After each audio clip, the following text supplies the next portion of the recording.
સીતારામ વેવાય.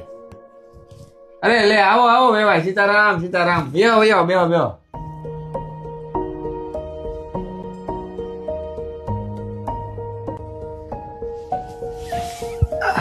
કેમ છે બધા મજામાં ને? અરે બધાય મજામાં છે વેવાય. તમે કેમ છો બધા એ કયો? લગ્નની તૈયારી કેવી ચાલે છે? લગ્નની તૈયારી તો એકદમ જોરદાર ચાલે છે વેવાય. પણ હું કેમ અટકી ગયા? અરે તમારે જે કઈ પણ પ્રોબ્લેમ હોય ને બેફિકર અમને કયો. હા, જરાય મૂંઝાતા નહીં.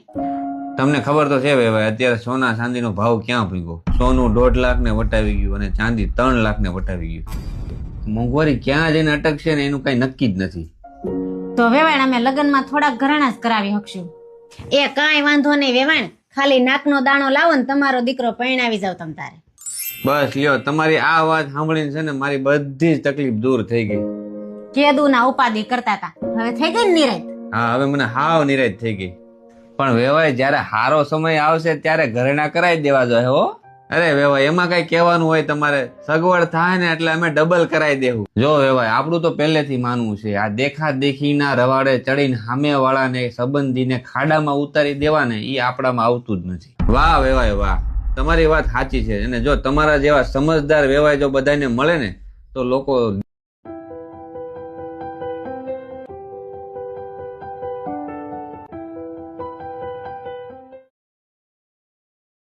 લે આવી ગયા તમે?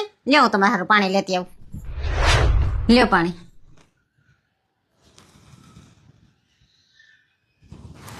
તમે તો તમારા દોસ્તારના લગ્ન નક્કી થવાના હતા, ત્યાં ગયા હતા ને, કેમ એટલા જલ્દી આવતા રહ્યા? હા, એ એન્ડ ટાઈમે છોકરી વાળા એક મોટી શરત મૂકી દીધી કે મારી છોકરી હારું 7 તોલાનો સોનાનો હાર લઈને આવજો તો જ હું મારી દીકરી તમારા ઘરમાં પરણાવીશ. 7 તોલા? 7 તોલા એટલે અત્યારે 10 લાખનું થયું. 10 લાખમાં તો એક સામાન્ય માણસને આખા લગ્ન થઈ જાય. હા, એ તારી વાત હાચી, પણ કોણ સમજે? હવે એવું કહેતા હતા કે એની જે આગળની દીકરીઓ પરણાવી ને તો એને પણ એના લગ્નમાં 7 તોલાનો સોનાનો હાર આવેલો છે, તો એને બધી દીકરીઓ હરખી રાખવી છે. તો આ દીકરીના લગ્નમાં પણ એને સોનાનો 7 તોલાનો હાર જ જોઈએ છે. તો એ લોકો શું કરશે? બીજો તો હું, હવે કરજો કર્યા સિવાય કોઈ છૂટકો નથી એ લોકોને. કારણ કે આ સમયમાં દીકરો પરણાવો એટલે કેટલી મુશ્કેલી થાય, અને જો કોઈ દીકરી દેતું હોય તો લોકો વ્યાજે ને માથે કરીને લગ્ન કરે છે. દીકરીના મા બાપે સમજવું જોઈએ. આગળ દીકરાના મા બાપ છે ગમે ત્યાંથી તે માથે કરીને તે વ્યાજે પૈસા લઈને 7 તોલાનો હાર તો કરાવી દે. પછી ભરવાનું કોને? દીકરી અને એના જમાઈને જ ને. પણ એ ક્યાં લોકોને ક્યાંય સમજવું છે કે મોંઘવારી કેટલી છે, સોનાનો ભાવ કેટલો છે? બસ ખાલી દેખાવ કરવામાં સામે વાળાને કઈ જોવાનું જ નહીં.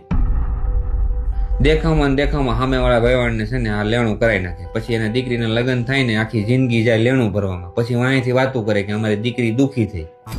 આ બધું આપણે પહેલા વિચારવાનું હોય.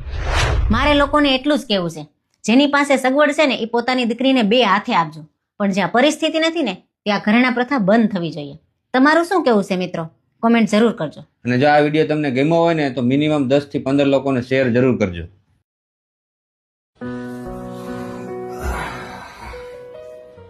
આપણે નાના ભાઈ સંબંધની વાત આવી હતી, એનું શું થયું? જવાબ આવ્યો કઈ? હા, જવાબ આવી ગયો, પણ ના આવી. આ વખતે શું ખામી કાઢી છોકરી વાળાએ? આપણો નાનો ગામડે રહે છે ને, બસ ઈ જ વાંધો છે છોકરી વાળા. એમાં શું થઈ ગયું? ગામડે આપણે કેવી પાણી વાળી જમીન છે, પાકા મકાન છે. પણ છોકરી વાળાને એવું છે કે ગામડે મકાન હોવું જોઈએ, જમીન હોવી જોઈએ, પણ ગામડે રહે ને ખેતી નહીં કરે. સિટીમાં મકાન હોવું જોઈએ, સિટીમાં રહે. તમારી વાત હાવ સાચી છે. અત્યારે માણસોની વિચારધારા હાવ બદલાઈ ગઈ છે. હવે શું થાય? હું તો નાનાને કહું છું કે અત્યારે તું છે ને ખેતી ને બધું ગામડું જમીન છોડીને આવી સિટીમાં વિયો તો તારું ક્યાંક ગોઠવાય છે. એટલી બધી જમીન ને ત્યાંનું ખેતીનું કામ ને મૂકીને અહીંયા આવે. અહીંયા આવીને કરશે હું? અહીંયા આવીને જે કઈ પણ કરી લે વાંધો નહીં, પણ અત્યારે લોકોની વિચારધારા જ એવી થઈ ગઈ છે કે ગામડેથી સિટીમાં છોકરા વિયાવે એટલે પરણી જાય. આપણાથી હારા મોટા મોટા લોકો જે છે ને એ ગામડે બધું મૂકીને સિટીમાં વિયાવ્યા છે પોતાના છોકરા પરણાવવા હારુંથી. ખાલી બોલ, એ તો માણસોની મજબૂરી છે ને એટલે ગામડું છોડવું પડે. નહીતર ન્યાની ખેતીવાડી ના ગાવું ભેહું વીઘા એકનું ફળિયું મૂકીને કોઈને આવું ગમે? શહેરમાં આવીને કોઈની ગુલામી કરવાનો થોડોક શોખ હોય.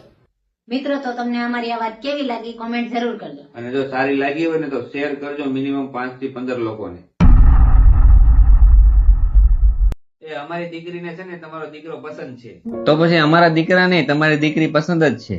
લ્યો તો છોકરા છોકરી એકબીજાને પસંદ કરતા હોય તો બીજું આપણે શું જોઈએ? પણ ઉભા રહ્યો, મારી બે શરત છે. શરત? આની ક્યાં તે વાત જ કરી હતી કઈ?